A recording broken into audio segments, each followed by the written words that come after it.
¿Cómo están, hermanos y hermanas que desean aprender en esta oportunidad el reglamento de la Iglesia Evangélica Peruana? Bueno, en realidad les felicito porque en realidad pues muchos hermanos y hermanas no tienen dos cosas. Uno, acceso al reglamento porque lamentablemente me parece que ya está agotado. Ha habido cambios en el transcurso de los años, desde el año 2006 que salió la última edición, después creo que a partir del 2009 hubieron algunos añadidos, cambios, no tan sustanciales tal vez en el fondo, pero que se necesitan también conocer. No hay todavía una reglamentación al 100% actualizada, inclusive se están actualizando algunos elementos, pero a nosotros nos interesa todo lo que es el tema de iglesia y en ese sentido no ha cambiado mucho, sigue siendo básicamente lo mismo. Entonces, yo voy a dar en este pequeño curso, básicamente, una explicación, una orientación para conocer cómo se debe trabajar en el desarrollo de la vida eclesial. Y para esto no voy a inventar la pólvora, ya existe un reglamento de la Iglesia Evangélica Peruana, gracias a Dios yo tengo la oportunidad de haberlo eh, obtenido en manera digital, ya que fui alguna vez secretario nacional de la Iglesia Evangélica Peruana. Entonces voy a usar este material para poderles explicar y si ustedes tienen el reglamento a la mano van a darse cuenta que básicamente es lo mismo. Y si no lo tienen, bueno, será motivo para comenzar a buscarlo porque es necesario, por lo menos en las hojas que corresponden a la iglesia local. ¿Ok? Entonces comienza con la iglesia local. Yo no voy a leer lo previo y bueno, de frente vámonos a lo que es la iglesia local. Si tiene fallas, no es por mi culpa, ¿no? En este caso hay algunas fallas seguramente de redacción, eso ya, bueno, no forma parte de mi mala gestión, ¿no? Sino que ya esto vino desde la ubicación y redacción original, ¿ok? Bueno, somos parte del pueblo universal o de la iglesia universal, escogido por Dios, etcétera, etcétera. Entonces somos una iglesia dedicada en eso. En realidad el artículo 1 es una especie de pequeña declaración de fe, ¿no? Donde manifiesta somos seguidores del Dios Trino, somos parte de la humanidad, etcétera, etcétera. No lo vamos a ver. De ahí viene la iglesia universal, que es la iglesia, el cuerpo de Cristo en términos generales. De ahí viene la constitución de la iglesia, es decir, cómo se conforma, y básicamente dice, ¿no? Se conforma donde se reúnen los hijos de Dios, tiene un gobierno, una disciplina, testimonio, etcétera, etcétera, ¿no? Eso también creo que no es también ahorita sustancial, creo que todos lo pueden comprender, y estamos suscritos cada iglesia local a un presbiterio, ¿no? En términos geográficos. La estructura de la iglesia, y en esto sí es importante tal vez dedicarnos un poquito de tiempo, la iglesia evangélica peruana, a diferencia de otras denominaciones, es una iglesia democrática. Otras denominaciones, y casi por decirlo con sinceridad, casi el 95% de las iglesias evangélicas e inclusive la católica usan el sistema episcopal. El sistema episcopal con sus diferentes variantes es básicamente donde la cúpula dirige, organiza, manda, entre comillas, a la iglesia en general. Es decir, para ponerlo como un ejemplo, en la iglesia católica, si el Papa dice algo, todo el mundo tiene que acatarlo, así no esté de acuerdo. Igual sucede en algunas iglesias evangélicas organizativamente desde la tradición episcopal. La iglesia evangélica peruana es al revés. Si la tradición episcopal establece una organización, digamos, a ver, vamos a ponerlo así, ¿no? Para poder explicar un poquito. Triangular, disculpen que no soy dibujante. No, esta es la organización episcopal, acá está la autoridad que puede ser el papa, un obispo, en el caso de las iglesias metodistas o anglicanas, ¿no? Otras denominaciones, o el pastor, ¿no? En algunas iglesias neopentecostales, carismáticas, ¿no? Pero la IEP es así, ¿no? Es decir, es diferente, su estructura es totalmente distinta, ¿no? ¿Quién dirige en la Iglesia Evangélica Peruana? Pues la asamblea de la iglesia local. Ojo, la asamblea, ¿ok?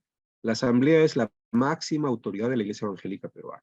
Y la asamblea, ¿no?, se conforma, ¿no?, cada 2 años para la elección de ancianos, de diáconos, etcétera, etcétera.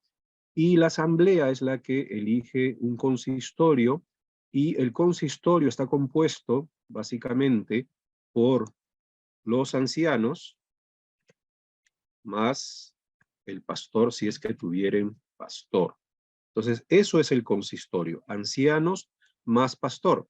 Hay iglesias que no tienen pastor, entonces solamente se conforma por ancianos. El diaconado, ¿no?, compuesto por hombres y mujeres elegidos con el deseo de servicio. Y de ahí los departamentos y comisiones que tal vez no vamos a ver el día de hoy. ¿Ok? Eso es básicamente la organización o la estructura de la Iglesia Evangélica Peruana. Por otro lado, vamos a definir lo que es la asamblea de la iglesia local. Es la primera instancia deliberante, máxima autoridad gubernativa local, y la misma que se constituye con 2/3 de miembros bautizados en plena comunión en primera convocatoria. Primera convocatoria, 2/3. Y en la segunda convocatoria, con la mitad más uno de los miembros que asistan. A ver, vamos a poner un ejemplo. Sí, disculpe, soy un poquito agripado. Si una iglesia tiene 100 miembros, ¿ok?, más o menos 2/3, ¿sí? No tengo ahorita la calculadora a mano, pero 100 dividido entre 3, ¿no?, más o menos 33 aproximadamente, vamos a ponerlo así, no es que yo sea un matemático genial, ¿no? 33 es 1/3, y 2/3 sería 66, ¿no? Entonces, para formar quórum en una asamblea de la iglesia, en primera convocatoria se necesitan 66 personas. Pero si pasa un tiempo, y ojo, la convocatoria se dice, ok, después de media hora arrancamos la asamblea con la mitad más uno. ¿Cuánto sería? 51 personas de 100, ¿no? Entonces, de ese grupo establecería la asamblea de la iglesia. ¿Ok? Muy bien, sigamos. Tipos de asamblea. Bueno, hay básicamente 2 tipos de asamblea. Hay asamblea ordinaria, donde se realiza mínimamente 2 veces al año, y eso es variable en realidad, eso depende mucho del tipo de iglesia, la cantidad de miembros, el tipo de plan de trabajo que desarrollan. Es decir, no es una obligación realizar 2 asambleas al año, por si acaso no vayan a pensar que debe ser así. Por lo menos sí una asamblea tal vez a medio año, como para hacer informes generales de la economía, tal vez de la labor pastoral, tal vez de la labor de los diáconos o alguna cosa por el estilo, ¿no? Y una al fin del año para terminar de cerrar el año contable. Ustedes tienen ese tipo de organización contable, ¿no? Y se planifican, como dice acá, ¿no?, los logros, dificultades de las actividades planificadas, ¿no? Eso es digamos, tipo de ordinaria. Dice, se convoca, ¿no?, 2 domingos previos antes de la fecha citada, ¿no?, comunicando lógicamente la agenda a tratar, ¿no?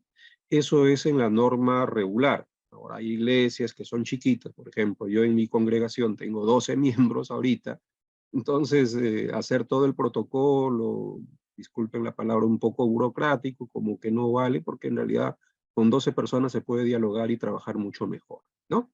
Tal vez para Maranata, que es una iglesia con 250 miembros, ahí sí se necesita mucho más burocracia para poder hacer todo esto.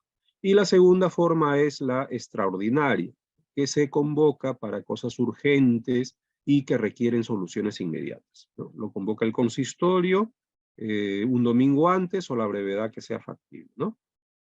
Ahora, el presbiterio también tiene la oportunidad de convocar una asamblea extraordinaria dentro de la iglesia para tratar algún tema de desorden, o se ve obligado a intervenir, y bueno, es aceptable que el presbiterio haga una asamblea extraordinaria siempre y cuando la iglesia tenga alguna crisis o dificultad. ¿Ok? Las normas de convocatoria, bueno, básicamente en la extraordinaria, el pastor o el presidente del consistorio, una mayoría de los miembros, lo puede también solicitar una mayoría de miembros del cuerpo diaconal, ¿no? O el 30% de miembros en plena comunión, ¿okay?, que pueden ser oficiales o no, y manifiesten los puntos a tratar, ¿ok? El consistorio puede acceder o denegar dicha situación Si la consideran injusta, por ejemplo, si lo plantean los diáconos, si quieren dialogar urgentemente en una asamblea por una situación, no sé, grave de algún caso X, ¿no? Pero el consistorio lo niega, entonces solicitan al presbiterio la intervención y en 10 días tiene que el presbiterio aceptar o denegar también la solicitud, sea de los diáconos o del 30% de miembros cuando se requiera, ¿no? Entonces, esos ya son para casos muy extremos, en realidad muy pocas veces se han visto las iglesias, bueno, salvo algunas excepciones, pero en términos tiempo, muy pocas veces. No se puede realizar una asamblea extraordinaria para tratar un mismo asunto, es decir, no debe haber la repetición del mismo tema, ¿no? Deben pasar por lo menos 3 meses desde la asamblea anterior para que se trate la misma temática, ¿no? ¿Ok? Después, las asambleas extraordinarias se limitarán a asuntos pedidos y que conciernen directamente a la obra, la salud, el testimonio de la iglesia o su manera de conducirse. No se puede solicitar una asamblea extraordinaria para tratar asuntos que van contra del estatuto o del reglamento o la declaración de fe o los fundamentos de la Iglesia Evangélica Peruana. Entonces hay que tener mucho cuidado también cuando se solicita una asamblea extraordinaria por parte de un grupo que no sea necesariamente el consistorio, ¿ok? Se puede hacer, sí, pero se tiene que fundamentar muy bien el por qué y para qué. Por otro lado, el quórum, el consistorio suele pasar una lista, ¿no? Cada consistorio debe tener una lista de membresía, de miembros activos en plena comunión. Lógicamente se van omitiendo los inactivos y bueno, también hay una parte donde hay obligaciones y deberes de parte de los miembros y el consistorio puede quitar algunos miembros cuando estas personas incumplen alguna de las obligaciones que requieren. Entonces, la asamblea procede si cuenta con 2/3 de los miembros de la iglesia en primera convocatoria y si no se logra reunir los 2/3, entonces el presidente volverá a citar una segunda convocatoria en términos de 7 días, realizándose la misma con la asistencia de la mitad más uno de los miembros en plena comunión. Es decir, bueno, depende cómo se trabaja la convocatoria, ¿no? Y si el tema es muy urgente o una cosa muy grave, tal vez, ahí sí podría esperarse una semana más, pero si no, podría hacerse dentro de la misma convocatoria, ¿no? Si no llegan los hermanos hora después, entonces se inicia con la asamblea con la mitad más uno. ¿Ok? Eso podría ser también, eso es factible. Ahora, si no llega la mitad más uno, entonces se procederá a efectuar la asamblea con los asistentes y el consistorio pleno. Ojo, esto hay que tenerlo bien anotado, es decir, se puede hacer una asamblea solamente con los asistentes que no llegan a la mitad más uno, sí, se podría hacer, ¿no? Pero tiene que estar el consistorio pleno, ¿ok? Bien.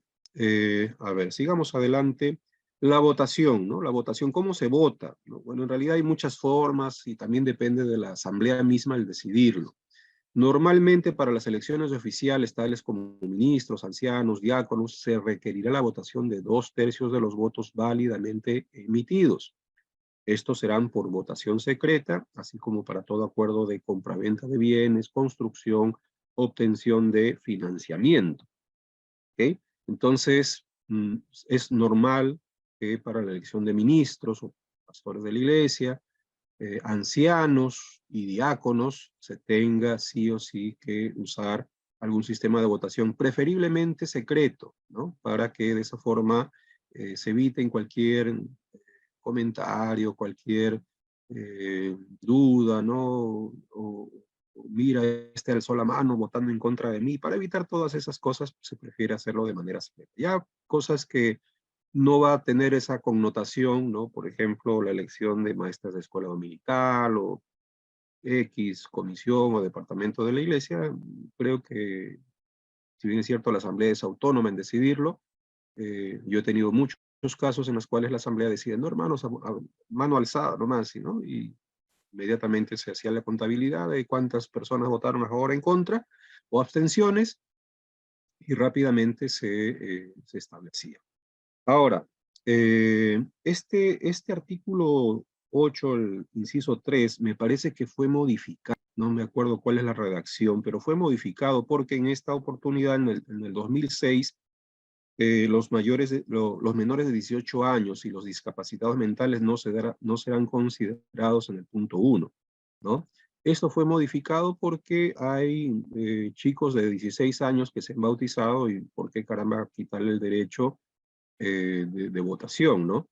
Y se resaltó, esta partecita de acá, es por asuntos jurídicos, es decir, cuando la iglesia requiere una votación donde se utiliza el DNI de las personas para alguna compra, por ejemplo, de bien o la venta de un bien, entonces ahí se requiere utilizar el DNI. Entonces, en ese caso, en esos casos en particular, sí se requiere que voten las personas mayores de edad.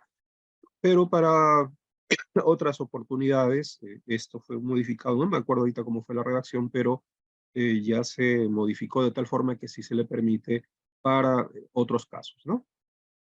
Ok. ¿Qué es la atribución que tiene la Asamblea? Es decir, ¿qué hace la Asamblea? ¿Cuáles son sus, digamos, derechos, ¿no? Bueno, la elección de oficiales, ancianos, diáconos, etcétera, elección de ministros, ministras, elección o contratación de pastor, aprobar la contratación del personal de servicio, aprobación de presupuestos financieros, planeación y ejecución de proyectos especiales, sean misioneros, sociales, edificantes, etcétera, ¿no?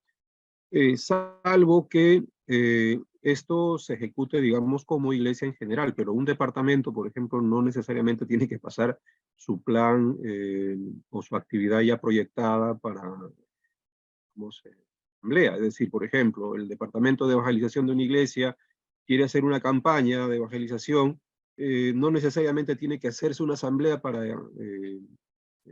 digamos, aprobar, ¿no? Esto, ¿no? No necesariamente tiene que ser así, es decir, la modalidad es un poco distinta. Eso básicamente se refiere a proyectos un poco más grandes. Por ejemplo, abrir el programa Compassion en la congregación, eso sí requiere cierta presencia de toda la asamblea para decidir, ¿no?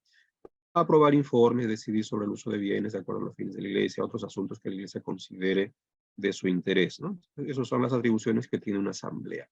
Ahora, en el caso del consistorio, ¿quién es o quiénes son el consistorio? Yo sé que con lo que voy a decir me voy a meter en problemas, pero ojo, la IEP en realidad hasta el momento no lo ha definido, y con toda sinceridad hay que decir también la verdad, el Presbiterio Lima Norte y Callao, en el cual nosotros estamos, no se hace problemas de tener mujeres ancianas, porque si bien es cierto, se usa la palabra ancianos, bueno, es un genérico, es igual que decir hombres, ¿no? En la Biblia, ¿no? Se habla de humanidad, no necesariamente de varones. Entonces, el Presbiterio Lima Norte y Callao tiene ancianas en muchos consistorios y eso no es algo que yo estoy, por si acaso, diciendo que se haga, sino que ya es una cuestión histórica, ¿no? Inclusive una cosa bonita de este presbiterio es que tenemos inclusive miembros del presbiterio, ¿no? Algunas veces algunas mujeres han sido secretarias del presbiterio y o tesoreras, y eso también es interesante porque nosotros no desligamos la oportunidad a mujeres a participar. Entonces, el reglamento en realidad no lo define, no lo niega, ¿no? Y cuando algo no se niega, entonces es factible hacerlo. No sé si algún día la IEP querrá meterse en ese tema. En realidad, desde mi punto de vista muy personal, creo que cada presbiterio debe tomar su propia decisión en aceptar o no la participación de mujeres en el consistorio. Y o cada iglesia. Hasta ahora creo que nos ha funcionado muy bien. Este presbiterio tiene mujeres en algunos consistorios, otros consistorios no lo desean así, y nadie se hace un problema porque eso ya depende de la asamblea misma. Entonces, ok, quien lo acepte, y quien no lo acepte, no nos hagamos problemas, no discutamos por algo que todavía no está reglamentado. ¿Ok? Ok, entonces el consistorio está elegido, ¿no? Por la asamblea, forma parte de, los ancianos la conforman, más los pastores y otros ministros ordenados elegidos por la asamblea. Hace unos días justamente un hermano de otro presbiterio me pregunta, hay un pastor que está en nuestra iglesia, pero no está ejerciendo el pastorado en ninguna área, es decir, terminó su contrato en nuestra iglesia, pero decidió quedarse, entonces, como miembro, ¿no? ok, le digo, él no forma parte del consistorio de manera ipso facto, porque no ha sido elegido por asamblea, ¿no? Solamente los pastores elegidos en asamblea forman parte del consistorio, salvo que la iglesia lo elija para formar parte del consistorio, pero no lo recomiendo porque se supone que los pastores tenemos un llamamiento, más si somos ordenados, es decir, no debería haber un pastor que esté en el aire. Salvo que estés buscando una labor pastoral, tienes que tener sí una membresía en una iglesia local, y mientras dura la búsqueda de la iglesia a la cual deseas o Dios te permite entrar al pastorado, entonces puedes quedarte en una iglesia local, pero no deberías asumir responsabilidades, en este caso, disculpen, como ancianos gobernantes, porque en algún momento vas a salir, ¿ok? Muy bien. Lo mínimo se pide que conforme el consistorio 3 personas, ¿no? Eso es lo mínimo que siempre se usa, entonces estemos siempre pensando en eso, ¿no? Son 3, pueden ser 5, pueden ser 7, pueden ser 9, dependiendo del tamaño de la iglesia, de las circunstancias, de las necesidades, como lo dice también el reglamento, ¿ok? ¿Qué más? Ah, bueno, el consistorio, ¿qué hace? Bueno, ejerce autoridad, ¿no? Ojo, que una asamblea puede tumbarse la autoridad del consistorio por si acaso, ¿ah? No vayan a pensar que el consistorio tiene total autonomía en todo lo que vengan gana, ¿no? La verdad que no es así, la IEP no es así. Si bien es cierto, sí tiene autoridad el consistorio, que es la conformación de ancianos elegidos y pastores, o pastor, no es que tienen una actitud autoritaria sobre la iglesia. Algunas iglesias de la IEP, y no lo digo por este presbiterio, he tenido la mala experiencia de trabajar en otros presbiterios, algunas iglesias el consistorio se convierte, disculpen que lo diga así, en una pequeña cúpula donde nadie lo saca, ¿no? Están bien enquistados y ejercen una autoridad por encima de la asamblea, lo cual es en realidad en contra de nuestra reglamentación. Entonces tenemos que tener mucho cuidado, ¿ok? Sí ejercen autoridad, pero basado en las escrituras, en favor de la iglesia y en su representación de la iglesia, lógicamente establecida por la asamblea de esa iglesia que los eligió. No deben tomar decisiones personales en ese sentido, ¿no? Y tienen también un periodo de gobierno, ¿no? En el caso de este reglamento nos establece que son 2 años, ¿no? Los ancianos que no han sido elegidos no son parte del consistorio y se les denomina ancianos no gobernantes. No ejercen ninguna autoridad consistorial ni representativa de la iglesia, pero continuarán ejerciendo ministerios espirituales dentro de la iglesia. ¿Por qué? Porque se está estableciendo, gracias a Dios, creo que es algo bueno, que sí hay hermanos que no van a llegar a ser pastores, porque la lógica del anciano o anciana es que tiene facultades de madurez, de conocimiento bíblico para poder, y tienen el llamamiento para poder servir a la iglesia con las limitaciones que desarrolla el ancianato, porque tiene que trabajar secularmente, no tiene los intereses o el tiempo dedicado y a veces tampoco tiene el conocimiento al 100% que sí poseen los ministros o ministras. Entonces, el anciano, si tiene llamamiento y sobre todo si llega a ser ordenado, puede ejercer una labor de acompañamiento, de asesoría, ¿no? Sobre todo cuando en el consistorio puede haber tal vez integrantes nuevos que recién están en calidad de probandos como ancianos, ancianas, entonces pueden ayudar también en ese sentido como asesores o como consejeros para ciertas circunstancias, ¿no? Eso no quiere decir que estén ejerciendo la autoridad internamente. Entonces los ancianos gobernantes son los representantes legales de la iglesia local de acuerdo al estatuto. Entonces, una iglesia local tiene algún problema, por ejemplo, con el consejo, con la municipalidad, los ancianos tienen esa representación. Bueno, en el caso de la IEP se requiere sí el representante legal, ¿no? Pero los ancianos tienen esa representatividad y pueden acudir con el representante legal para temas donde se requiera asuntos o resolver asuntos legales, ¿no? Juntamente con el pastor, gobiernan, disciplinan, administran y vigilan, ¿no?, la salud espiritual y la buena marcha de la congregación. Trabajarán activamente con el pastor, y en realidad ese es el objetivo, ¿no?, en el cuidado pastoral de la congregación en todo deber y supervisión según permita su tiempo y su aptitud. La idea es que sean mano derecha de los pastores. Los ancianos que tengan el don de la enseñanza también pueden predicar, por si acaso.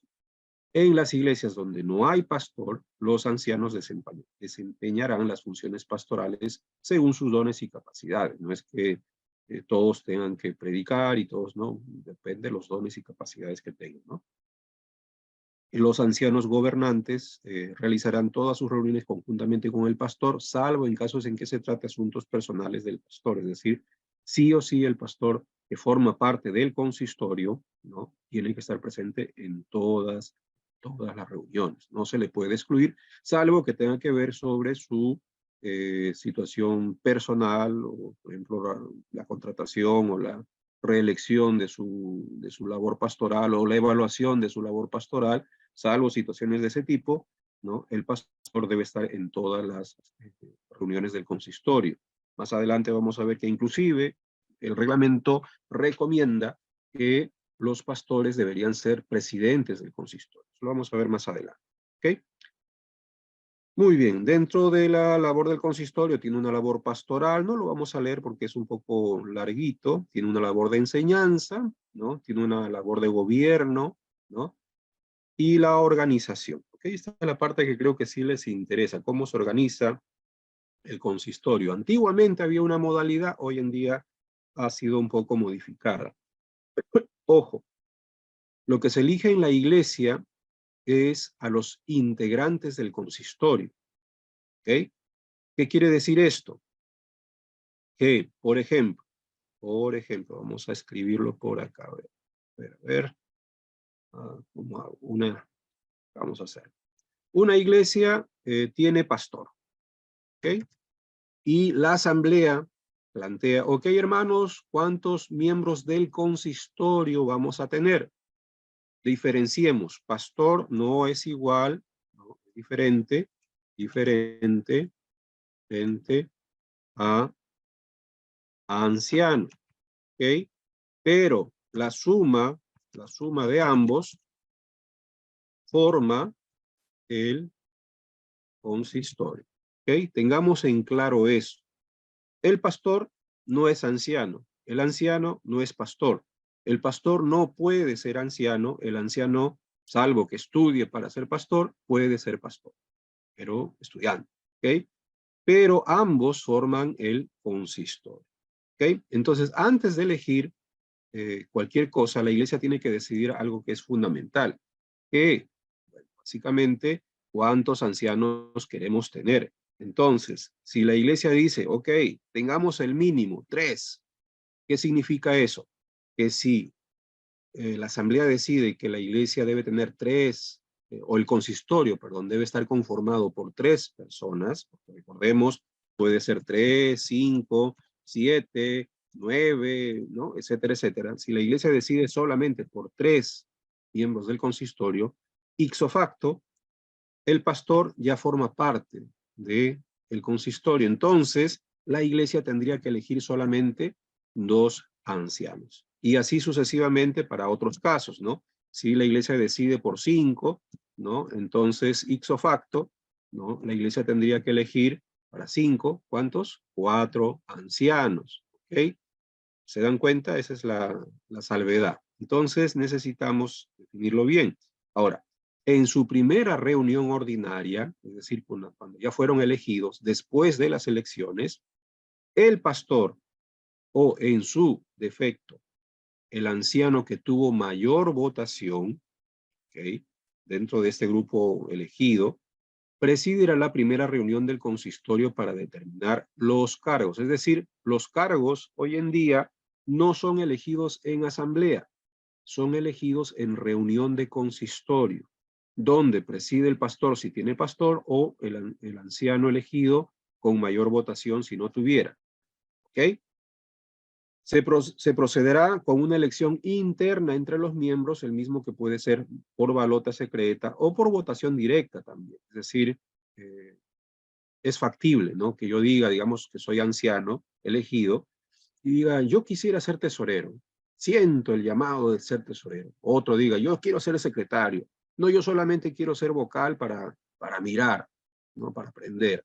Es factible, es decir, se puede hacer, porque el espacio del consistorio es un espacio de fraternidad, de hermandad, de hermanos que van a trabajar por 2 años juntos, entonces tiene que haber esa confianza, ¿ok?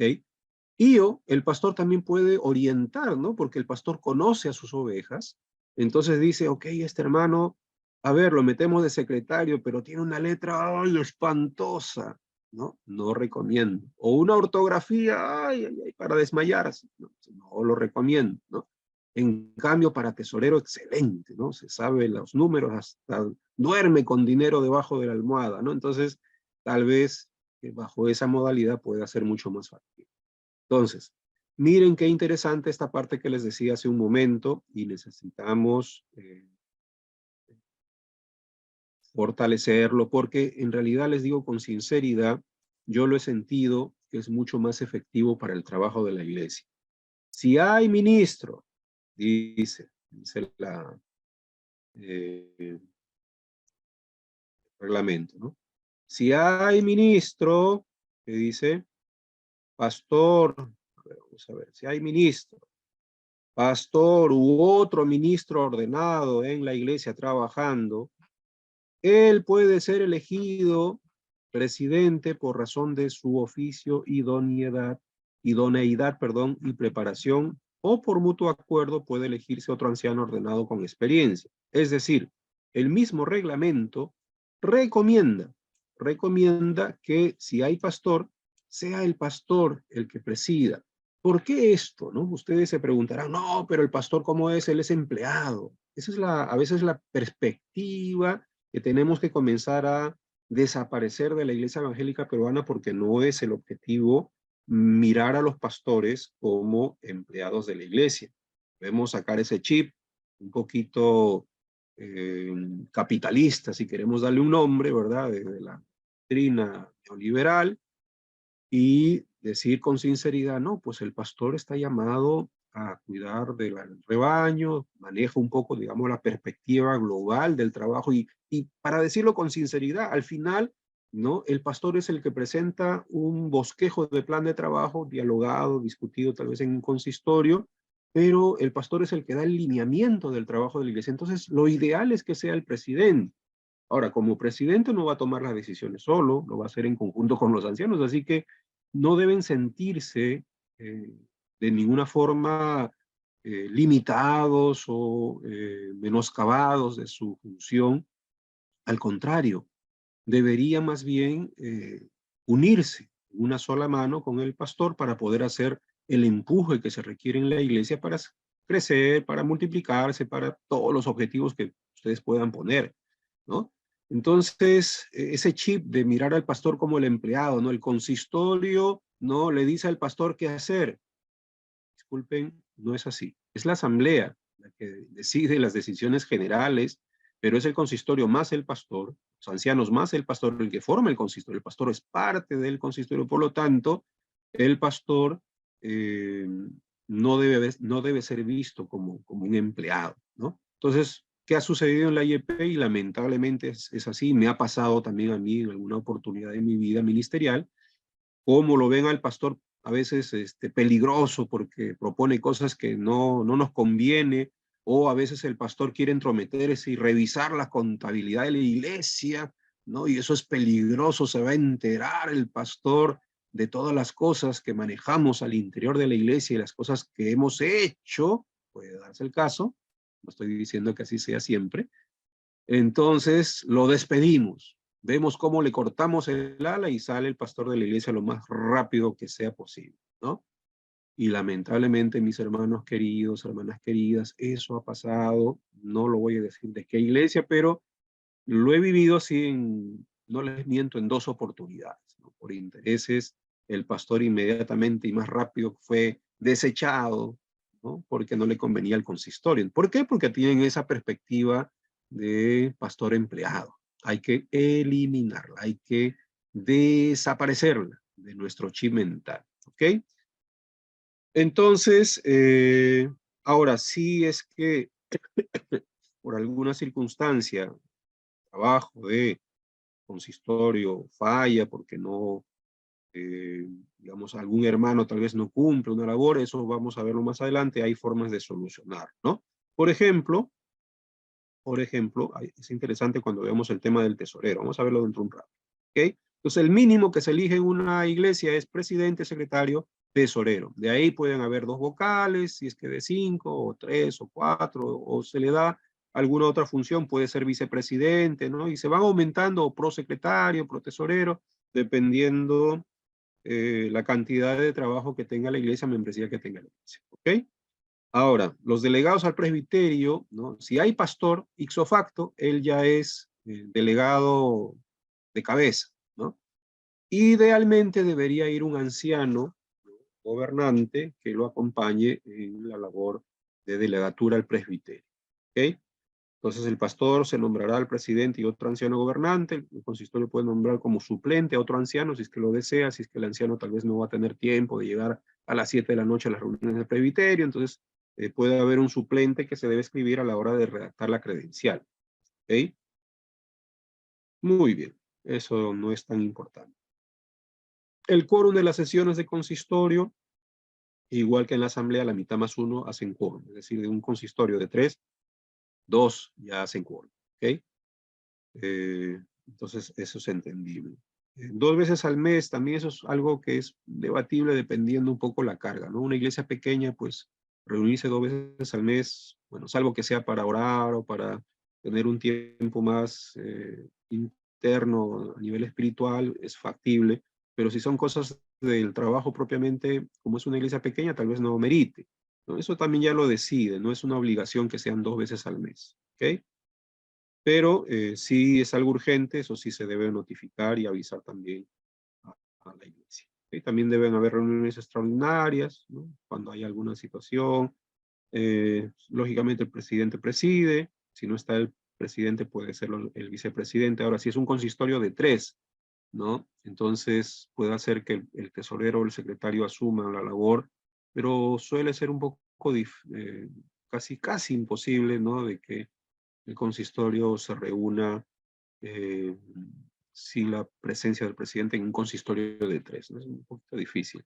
Ahora, gracias a Dios hoy en día, y eso también va a ser creo contemplado en el reglamento nuevo que sale, va a ser estipulado también las reuniones virtuales. Así como ustedes han visto, el COVID fue para mal para muchas cosas, pero también ha servido para bien.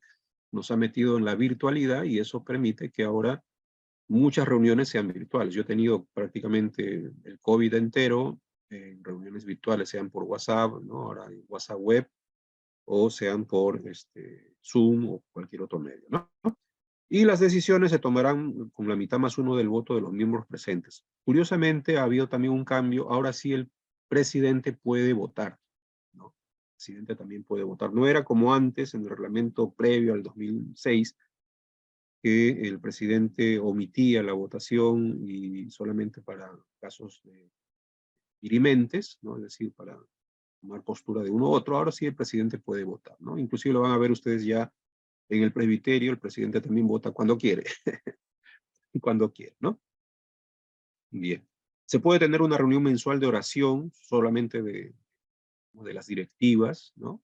Eso es factible también, ¿no? Qué costumbre que se podría retomar, a veces la hemos olvidado. ¿Qué hace el presidente? Bueno, convoca, preside la asamblea de la iglesia, también de consistorio, dirime en caso de empate, sí, cuando, digamos, se llega pues a 50-50, bueno, ¿y quién, no? El presidente es el que dirime normalmente, para sostener asuntos de debate, presentación de mociones, etcétera, ¿no? Cuando tiene algo que verse involucrado, entonces el vicepresidente o la persona que él designe o ella designe puede reemplazarle, ¿no? Representa a la iglesia, vela por el cumplimiento de la palabra, esas cosas la pueden leer, no es tan importante darle mucho énfasis, ¿no? Esto sí creo que es importante, suscribir con el tesorero los documentos bancarios, ¿no? Yo recomiendo, hermanos, y creo que eso es algo necesario, sobre todo en el día de hoy, que siempre el presidente y tesorero abran una cuenta mancomunada, ¿no? Eso le evita muchos problemas al tesorero y de paso hoy en día como la tecnología es factible hacer transferencias, pagos, etcétera, etcétera, etcétera, es mucho más sencillo, ¿no? Entonces yo recomendaría aplicar este inciso que es fundamental. Presidente y tesorero suscriben todos los documentos bancarios, ¿ok? Si el pastor fuese el presidente, esas tareas corresponderían al vicepresidente, ¿no? Pero, a ver, yo les digo mi propia experiencia en ingeniería, eh, si bien es cierto, yo suscribo con la tesorera, porque es una hermana la tesorera vigente y la saliente, perdón, la saliente y la vigente también va a ser mujer. Yo no toco tesorería para nada. O sea, figura mi nombre y lo que hago yo es simplemente chequear, sin ver que todo el tesorero está caminando bien, pero no me meto ni nada digamos, de tocar dinero para cosas que no corresponden, ¿no? Entonces, hasta el momento ya tengo 4 años con ingeniería y ha funcionado muy bien. Inclusive, cuando es la hora de paga, como hemos estado en pandemia, por ejemplo, ha sido para mí mucho más fácil pagarme, pastor, entrando a la cuenta virtual y de esa forma simplemente hacía transferencia y le mandaba copia del voucher a la tesorera para que vea que me he hecho el pago del mes. Entonces, eso ya depende de la organización interna, no es una obligación, pero tienen que dialogarlo de acuerdo a la realidad que vive la propia iglesia, ¿no? El presidente también firma con el secretario todas las correspondencias, acuérdense hermanos, todas las correspondencias son 2 firmas, presidente y secretario sí o sí, ¿no? Disponer las publicaciones de los estados contables antes de la asamblea, eso también es necesario. Dar cuenta del ejercicio del mandato con una memoria bienal ante la asamblea, también es importante. Responder a la asamblea de la iglesia por todo daño, perjuicio que ocasionare a la institución por incumplimiento de obligaciones, negligencia, dolo, abuso de facultades exceden las normas del estatuto de los reglamentos, ¿no? Es decir, es el que da la cara. Lamentablemente el presidente es el que da la cara ante cualquier situación grave o difícil que llegue a darse dentro de la iglesia, ¿no? El vicepresidente lo reemplaza, ¿no? O lo sucede cuando fallece o le pasa algo al presidente y ya no puede mantenerse en el cargo, ¿ok? Muy bien. El secretario, bueno, tiene los libros de actas, las sesiones, las asambleas, los bautizos, los matrimonios, las defunciones, la presentación de niños, todo debe estar muy bien ordenado y redactado, mantener los libros entonces bien ordenaditos, ¿no? El registro de los miembros, lógicamente, actualizado, y redactar la correspondencia juntamente firmada con el presidente, ¿no? Mantenerlos clasificados, codificados, todo lo que la iglesia organice, tenerlo ordenado, eh, preparar la agenda, ¿no? Presidente, que vamos a tratar el día de hoy, ¿no? Porque el secretario es el que redacta el acta, entonces tiene que saber qué se va a tratar, y transcribir los acuerdos, resoluciones que tenga, digamos, que presentarle a la iglesia o desarrollarse dentro de la iglesia, ¿no? Entonces, eso puede ser, ¿no? Ahora, puede haber un apoyo para secretarios, sí, cuando el trabajo es demasiado, entonces puede elegirse un prosecretario, uno puede ser de correspondencia y otro de actas, ¿no? Eso es factible también, siempre y cuando el consistorio sea de 5 a más, ¿no? Ahora, el tesorero, y es lo que les quería decir, ¿no? El tesorero es responsable de la recaudación, administración y contabilidad de los fondos de la iglesia. Cada consistorio establece sus criterios de organización muy personales. Yo les voy a dar el mío y ojalá lo puedan aplicar. ¿Qué hacemos en la iglesia, no? Los diáconos son los encargados de recolectar, recaudar los diezmos, ofrendas que se recogen en cada culto. Y con una cuestión de costumbre que mi padre me heredó, yo obligo, le exijo al diaconado que tengan un libro de ingresos propio donde contabilizan todo minuciosamente, ¿no? Las ofrendas, los diezmos, y lo firman 2 diáconos, ¿no? para evitar cualquier suspicacia, cualquier tentación que puede darse, ¿no?, a nivel personal. Entonces, esas dos personas firman todo lo que se recaudó en ese día y se lo dan al tesorero o tesorera. ¿Ok? Entonces, el tesorero o tesorera, bueno, recibe, se apuntará en un papelito, ya verá, o le toma foto al cuaderno de diáconos y tiene su propio libro contable. Esa es la metodología que yo utilizo. El tesorero o tesorera deposita todo el dinero que ingresa en la iglesia en la cuenta de la iglesia para crear un solo colchón, ¿no? Entonces, así se va formando el colchoncito que tiene la cuenta de la iglesia. ¿Ok? Idealmente la iglesia debería tener un presupuesto de actividades. A veces no las tenemos, suele a veces costar, para la iglesia es difícil, pero debería darse en la medida de lo posible, ¿no? Y bueno, como dice acá nuevamente, firma con el presidente, los poderes bancarios, cuentas corrientes, plazo fijo, cheques, etcétera, todo lo que tenga la iglesia, ¿no? Presenta el tesorero también cada mes un balance de cómo anda la economía, ¿no? Estamos bien, estamos mal, nos falta aquí, falta allá, etcétera, etcétera. Eso sería también bueno hacerlo siempre como una costumbre. Y la asamblea debería formar una comisión revisora de cuentas que se encargue de revisar la labor del tesorero una vez que esta persona acabe, ¿no? Yo personalmente le sugiero al tesorero entrante que le revise primero al saliente y después de un tiempo nos informen del consistorio y después ya se le dé a la comisión, se elija una comisión para poder hacer esa revisión, ¿no? De esa manera, primero se resuelven las cosas internamente para evitar malos entendidos y después la comisión puede cumplir ya su misión para que la iglesia en general pueda tener más credibilidad de las labores de la iglesia, ¿no? Y esto es importante también porque de esa forma la membresía está segura, ¿no? A dónde va el dinero.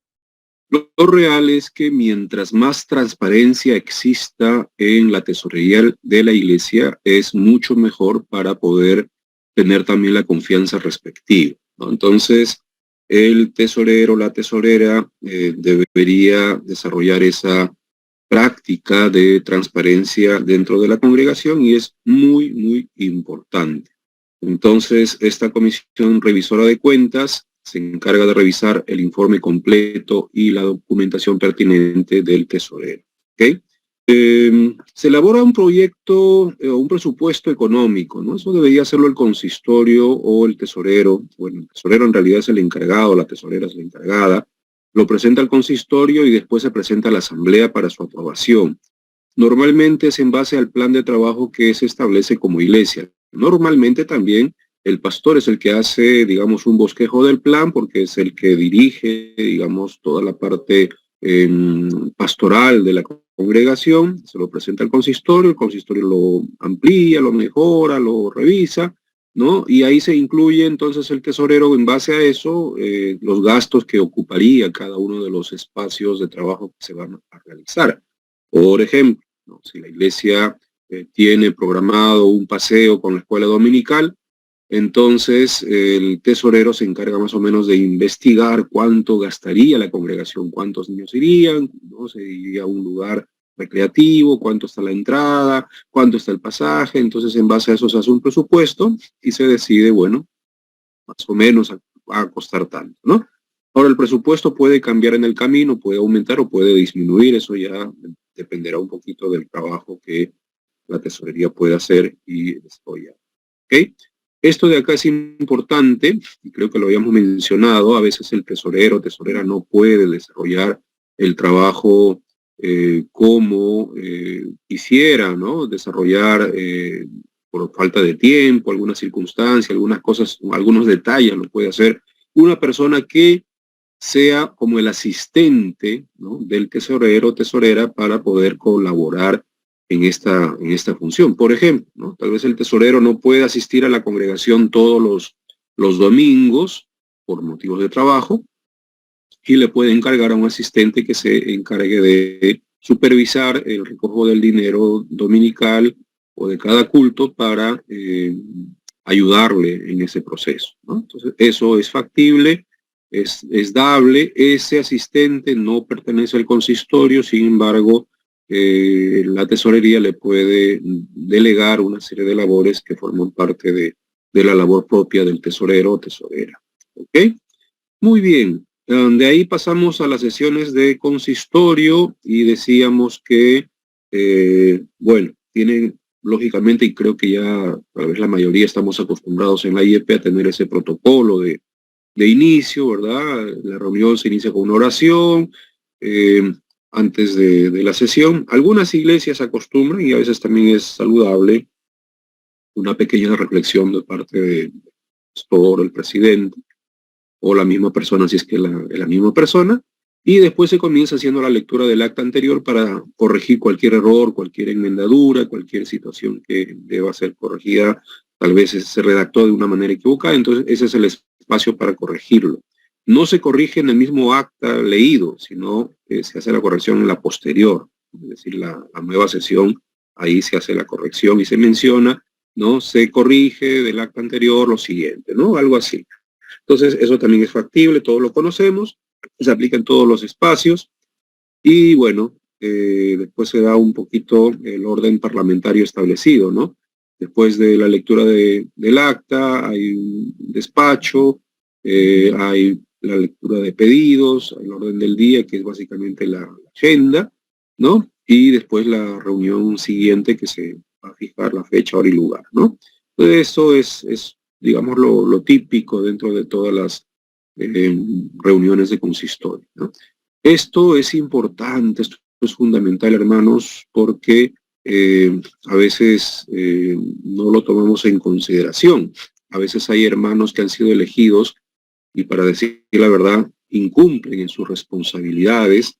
Entonces, vean este artículo, dice artículo 18, inciso 4, ¿sí?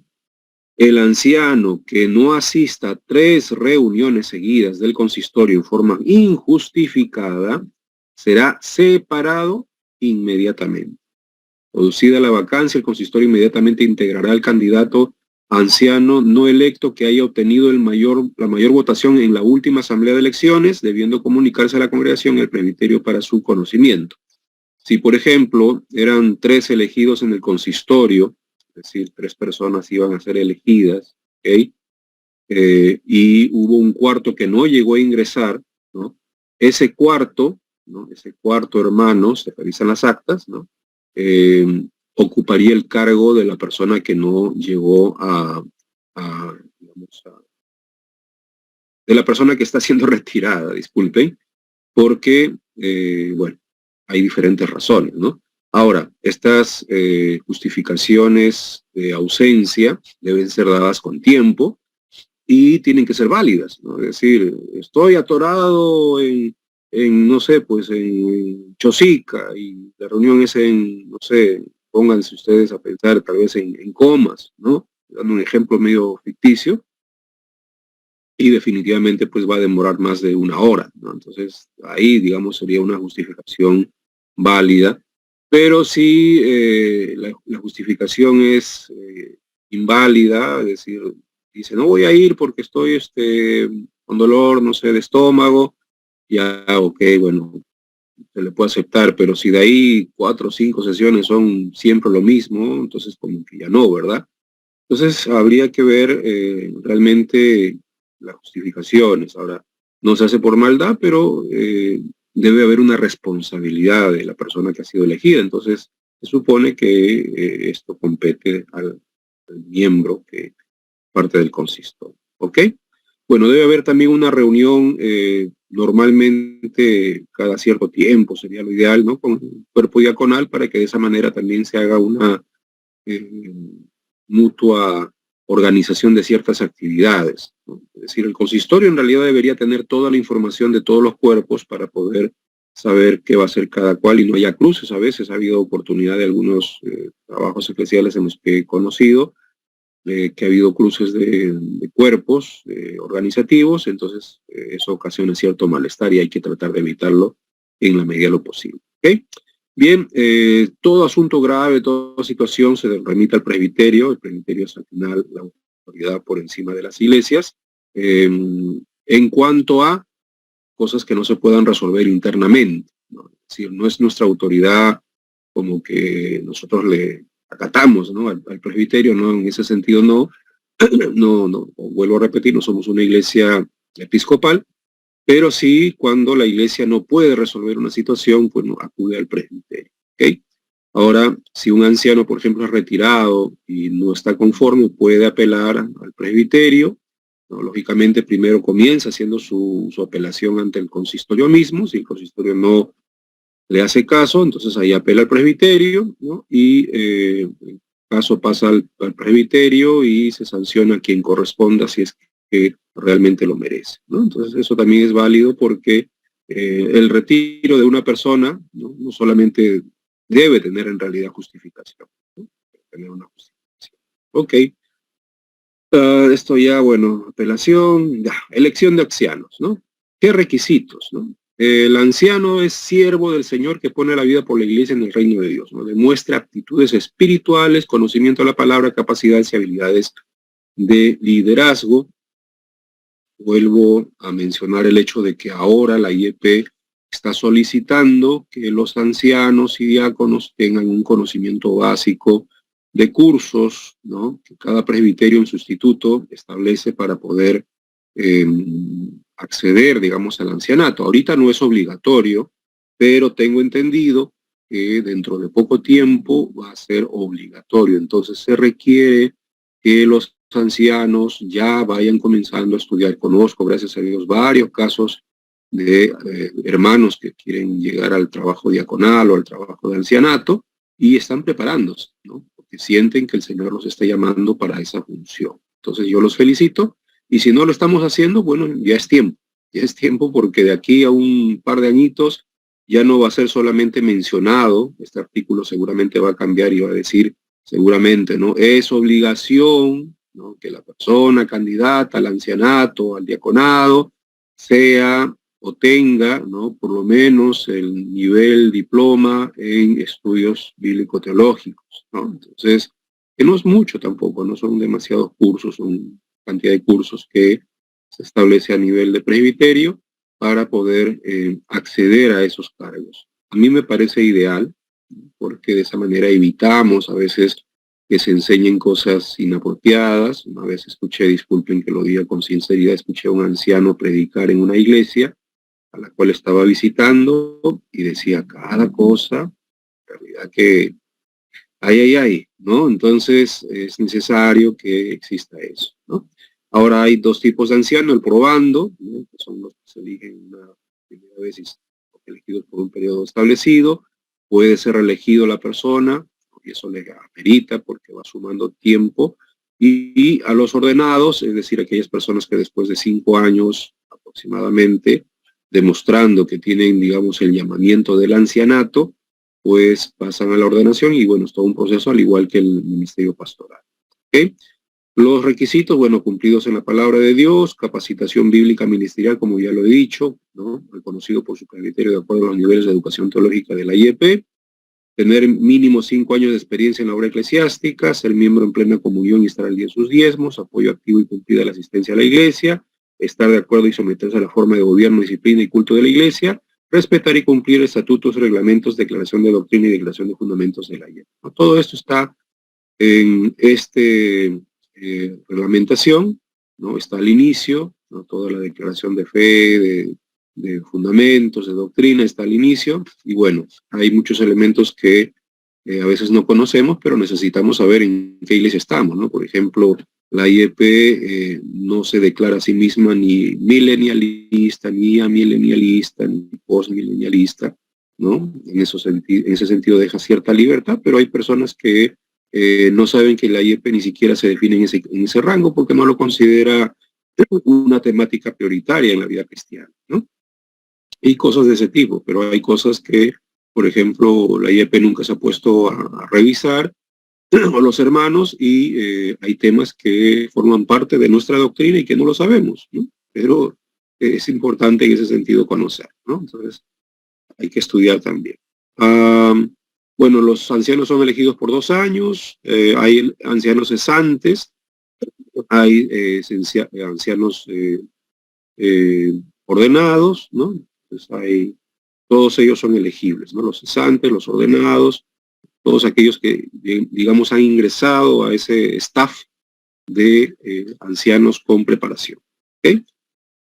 La forma de elecciones, eso en realidad también varía de acuerdo a la iglesia, ¿no? En el caso de mi iglesia, por ejemplo, yo anuncio nada más, somos 12 miembros, nos podemos hacer, digamos, todo el proceso, ¿no? De hacer un papelito que firmen 2 personas, que sería lo normal y lo estipulado, pero cuando la comunidad eclesial es pequeña, es mucho más sencillo, ¿no? Pero esto sí se establece para membresías de 30 para arriba, tal vez, ¿no? Donde ya el trabajo es mucho más obligatorio en cuanto a este tipo de formato, pero ese es el formato, ¿no? En este artículo, perdón, 21, inciso 3, 4, 5, ¿no? Es, digamos, la forma en la cual se establece la normativa de ancianato, ¿no? Ahora, una vez que los papelitos llegan al consistorio, porque normalmente pues hay, digamos, requisitos, ¿no? Para ser anciano, no vas a elegir a una persona que ha sido bautizada y al mes siguiente son las elecciones de ancianato y ya lo quieres proponer, no. Pues, o sea, hay que tener ciertos criterios, ¿no?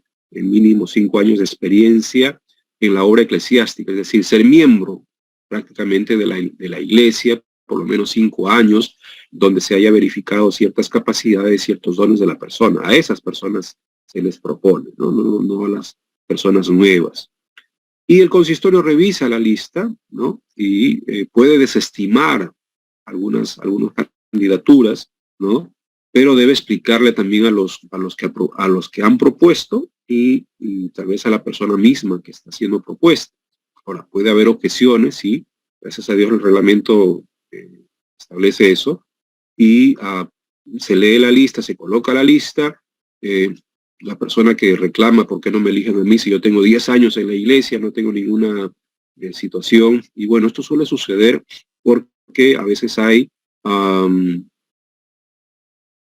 circunstancias en que lamentablemente hay cúpulas, hay que decir la verdad. La iglesia evangélica peruana en muchos lugares ha creado pequeñas argollas desde el consistorio, ¿no? Entonces, digo yo con sinceridad, una vez tuve trabajo con un consistorio y cuando revisé las actas de la iglesia, me di con la sorpresa de que ese mismo consistorio tenía 15 años, o sea, 5 personas, porque el consistorio estaba integrado por 5 personas, tenía 15 años rotando, ¿no? Un periodo le tocaba a uno la presidencia, el otro periodo al otro, y así sucesivamente. Entonces, 15 años, y nunca en esos 15 años hubo revisión de cuentas. Entonces, debemos evitar también eso dentro de la iglesia. Hay que decir con toda sinceridad, hermanos, evitemos las argollas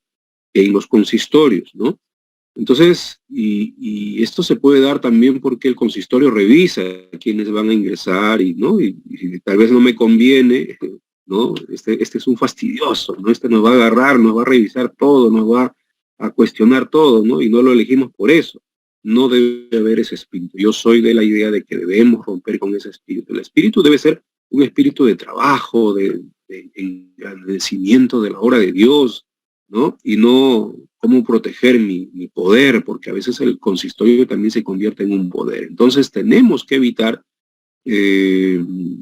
esta situación que puede darse. No estoy diciendo que se dé en tu iglesia, por si acaso, en todas las iglesias, no. Puede darse que el consistorio llegue a tener cierto poder y también hay que evitar. Vuelvo a repetir, lo repetiré 1000 veces si se necesita. El pastor forma parte del consistorio. El consistorio se integra por ancianos elegidos en la asamblea y más el pastor cuando la iglesia tiene pastor. Y de forma ideal, el pastor debe ser, como dice el reglamento, el presidente del consistorio, y así se evitan estas situaciones de poder. Porque como lo hemos dicho ya anteriormente, a veces se toma al pastor como el empleado y cuando no nos conviene, lo votamos inmediatamente. ¿no? Entonces, eso también debe impedirse en el trabajo de la iglesia. ¿Ok? Muy bien, se entrevista a los candidatos, y después se fija la fecha de elección, la votación. Ahora, la votación también, por cuestiones de salud, ¿verdad? De evitar amiguitis y cosas de ese tipo, es mejor hacerlo de manera secreta, papelito, y de esa manera también se evitan comentarios o malos entendidos. Eso sí, debe haber transparencia total. ¿Ok? Bien. A ver, si no hay mayoría, ¿qué dice? A ver, la reglamentación, esto vamos a leer, ¿no? Ningún anciano puede ser elegido por voluntad de una minoría. En primera votación, los candidatos deben obtener 2/3 del número de votos emitidos. Solo los candidatos que obtuvieron la mitad más uno de los votos emitidos se procederá a una segunda votación, y de igual forma que en la primera, para ser elegibles deberán obtener los 2/3 del número de votos emitidos. Si en una segunda votación no se alcanzaran 2/3, se procederá a una tercera y una última votación por los candidatos que obtuvieran la más alta votación de votos emitidos. De no alcanzar 2/3, se cierran las elecciones, y en caso de no alcanzar el número requerido para conformar un consistorio, se convocará a elecciones complementarias con nuevos candidatos, ¿no? Ahora, ¿por qué se hace esto? ¿Por qué necesitas tú 2/3? Por ejemplo, yo como pastor, ¿sí? Para trabajar como pastor, también el reglamento establece que se requieren 2/3. ¿Por qué? Porque si tú trabajas con un 75% de la membresía de la iglesia que te apoya, puedes hacer un trabajo. Es decir, va a haber un 25% que no te quiere. No, ese pastor yo lo conozco, no me cae por aquí y por allá. Siempre va a haber comentarios de ese tipo, y eso es algo normal. Son raros los espacios en los cuales el pastor llega a tener un 100% de aprobación. Siempre uno, dos, es muy normal. Hasta un 25% de la membresía activa se acepta que esté en contra de algo, de alguien, ¿no? Entonces, con el 75% de hermanos que te apoyan, se puede trabajar, ¿ok? Igual sucede con los ancianos. Si no te apoya o no le apoya a ese anciano 2/3 de la iglesia, no debe ser elegido. No debe ser elegido, porque significa que tiene algo, ¿verdad? Algo que no le ha gustado en la historia de la iglesia, de la realidad de ese anciano. Entonces es mejor no elegir, ¿no? Y evitemos esa situación engorrosa, ¿no? Les digo con sinceridad, es mejor decir, bueno, renuncio o me retiro mi candidatura, y así me evito también el roche de volver a pasar una segunda votación, una tercera votación. Es mejor evitar, ¿no? Entonces, perdón, segunda votación nomás, tercera no existe. Entonces es mejor evitarlo, y así te evitas más problemas, ¿ok? Muy bien. Objeciones, a ver qué dice acá. Si 2 son o más miembros tienen que objetar algún nombramiento, ya. Bueno, esto es cuando ya, digamos, se ha desarrollado la asamblea y tal vez el consistorio no contempló alguna queja o alguna protesta de algún candidato, ¿no? Todavía hay una opción de volver a objetar la candidatura de alguien, y puede llegar inclusive a nivel del presbiterio, pero tienen que haber pruebas. O sea, no puedo yo tampoco, es bíblico, ojo, es bíblico, no puedo yo juzgar a nadie si no tengo pruebas. ¿Ok? Muy bien. De ahí se instala, normalmente es el presidente o el pastor que instala, digamos, a todo el consistorio, ¿no? Y bueno, esto ya es para la ordenación de ancianos cuando tiene, digamos, tiempo de desarrollar una vida, digamos, demostrada del llamamiento, ¿no? Bueno, no lo vamos a leer. A ver si hubieran preguntas, ya ustedes saben, me lo pueden comunicar a través del WhatsApp, y yo con gusto les puedo responder. ¿Ok? Se le entrega un certificado al anciano ordenado por parte de el presidente, ¿no? Y eso es importante también tener. ¿Ok? Entramos al diaconado, igual es bíblico, ¿verdad? Son personas creyentes, fieles, hombres y mujeres elegidos a la asamblea de la iglesia y consagrados para apoyar sus diversos ministerios, ¿no? Y aquí, bueno, aunque es parte de un curso, pero que por cierto da nuestro presbiterio, ¿no? La diaconía no es solamente recoger la ofrenda, preparar la cena, a veces poner las flores, barrer el templo. No, el diaconado va mucho más allá, por si acaso. ¿Okay? Y bueno, se ponen los requisitos, que creo que todos lo conocen, los deberes que cumplen, ¿no? Ojo, ¿no? El diaconado se encarga de nombrar los equipos de apoyo para su labor, ¿no? Entonces, eso es importante. Esto, bueno, son los deberes básicos, ¿no? Va mucho más allá, sin duda alguna. Tiene también una tarea pastoral, una tarea administrativa, su labor diaconal propiamente dicha, su organización que también se nombra una directiva al interior una vez que han sido elegidos, igual que el consistorio, ¿no? Lógicamente son la mano derecha del pastor. También el mínimo de cargos presidente, secretario y tesorero, ¿no? Etcétera, etcétera, ¿no? Las funciones de cada miembro del diaconado son bien sencillas, ¿no?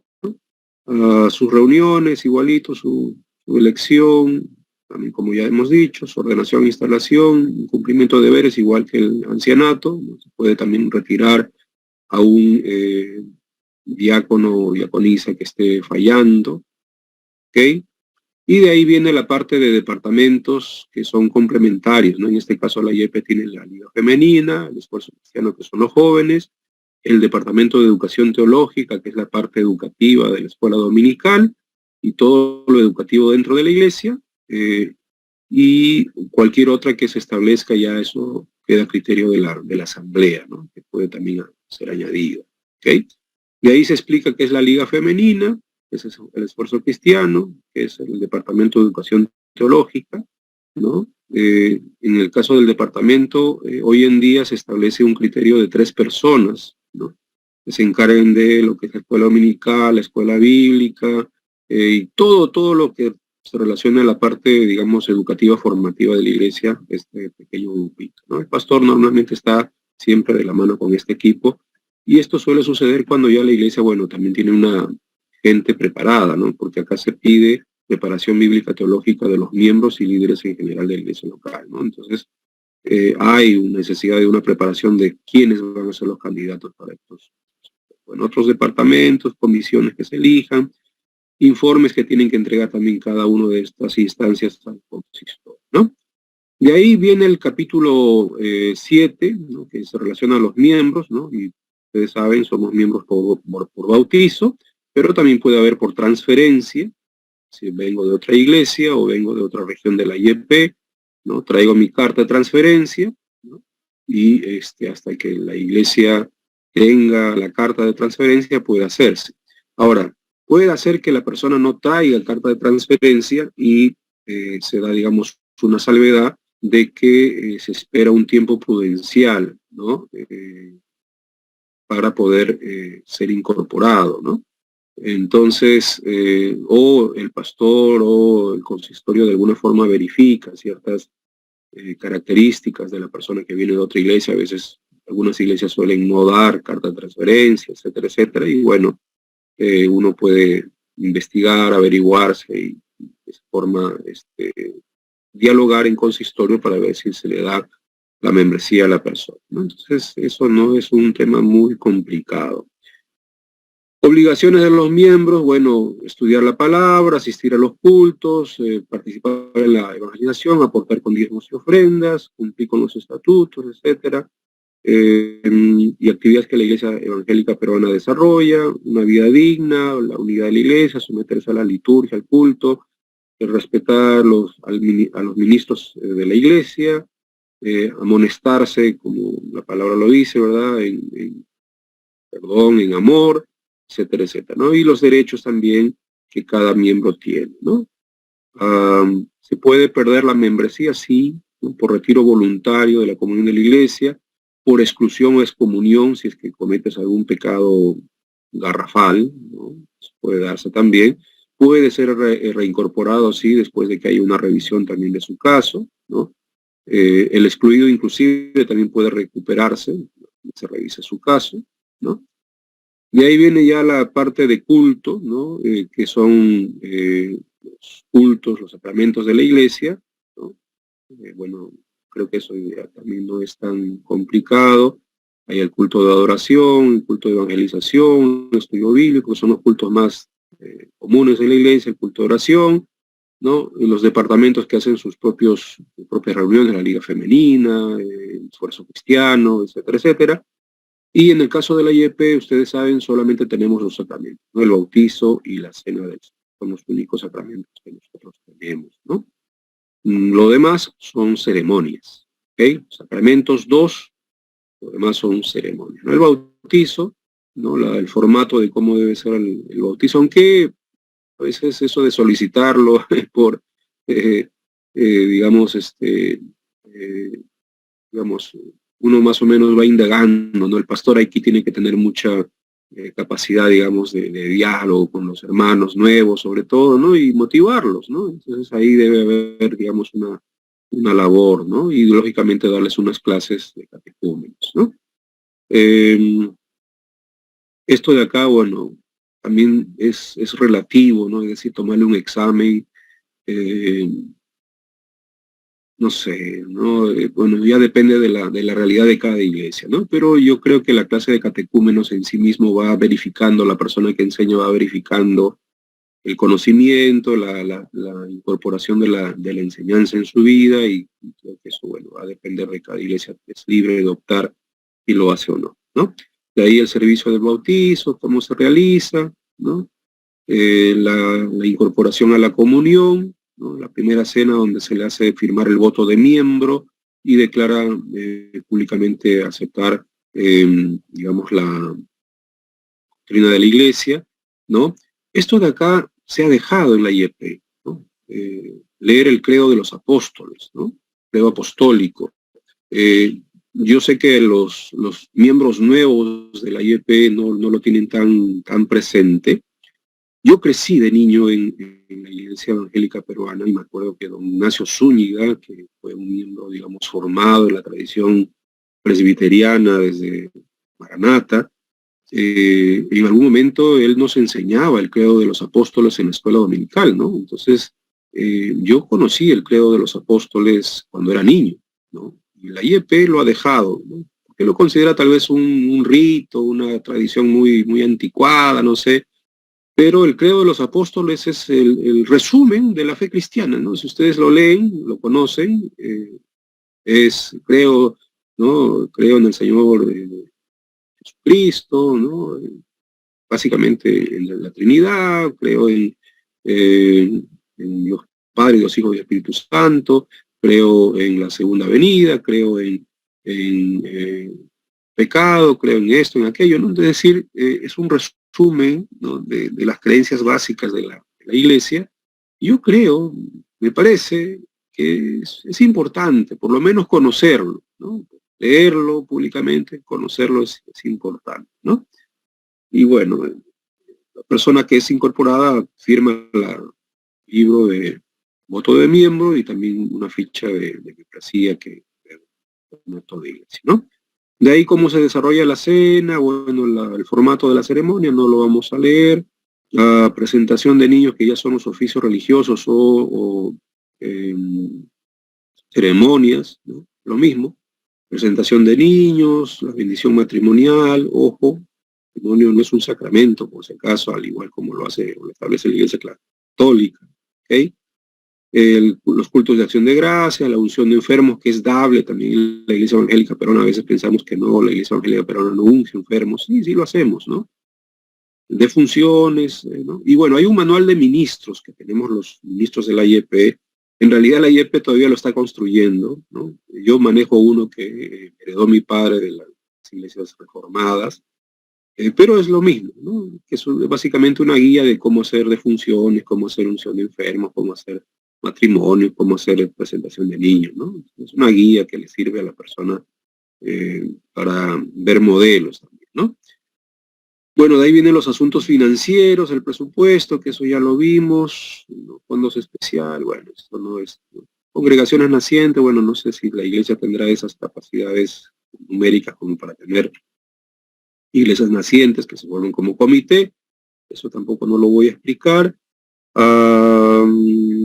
bueno, esta relación con el presbiterio, la congregación naciente, y bueno, las instancias superiores, las propiedades que forman parte de la IEP.